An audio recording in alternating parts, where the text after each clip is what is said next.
Let's change tack though, get to your super. And my next guest says, we're missing a few tricks when it comes from getting the most from our super savings. A very warm welcome to the program, Jason Edgar from Russell Investments. Jason, nice to see you. Thank you. Likewise, thanks for having me. All right, so what is this research that we're talking about? Who have we been talking to? What are we trying to determine? Sure. So Russell Investments took a look at default MySuper options and whether Australians were getting enough out of the plans for how they've been saving for their retirement. And we looked at a few things and we found, look, there's a $46 billion gap in terms of the savings that many Australians could have had over the past 5 years. The way we concluded that is we looked at those that are in lifecycle or age-based funds compared to all other MySuper options in the market. And we found there's a few things that many in the market aren't getting right. And that's in terms of being invested for your age. It's in terms of tailoring to individual circumstances and helping people along that path of saving that's not just a number you age into, but it's a plan for the great life you want to have after work.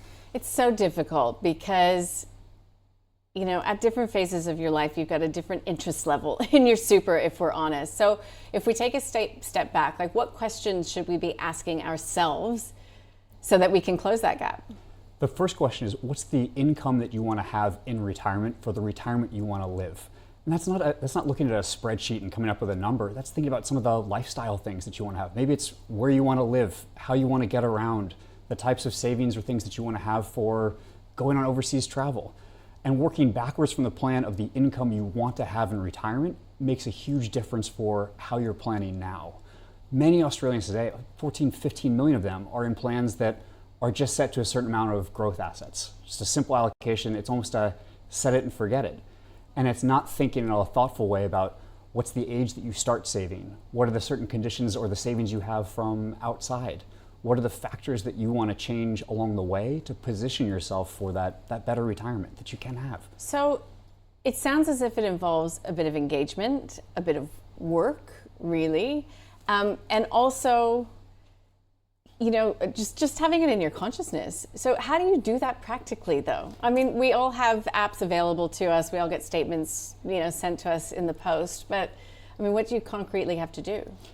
So first is being invested by your age, which is what only a third of the options out there in the market are offering. It's something that Russell has been very keen in offering our MySuper members and the members of the funds that we support. Second then is it's making that engagement easy and accessible. We do it through an app and an interface that helps people think not in terms of basis points and spreadsheets, but in terms of some of those lifestyle choices we were just talking about. And then it's that engagement around thinking through the balance you have outside or thinking through the right time to top up a super, the right time to make a shift that helps position you for that life after. Technology can make a big difference here, and it's not bells and whistles. It's simple things that help people be plugged into thinking about what's coming after. Do I have to set a goal for that year, or can it be a goal for a phase or a decade?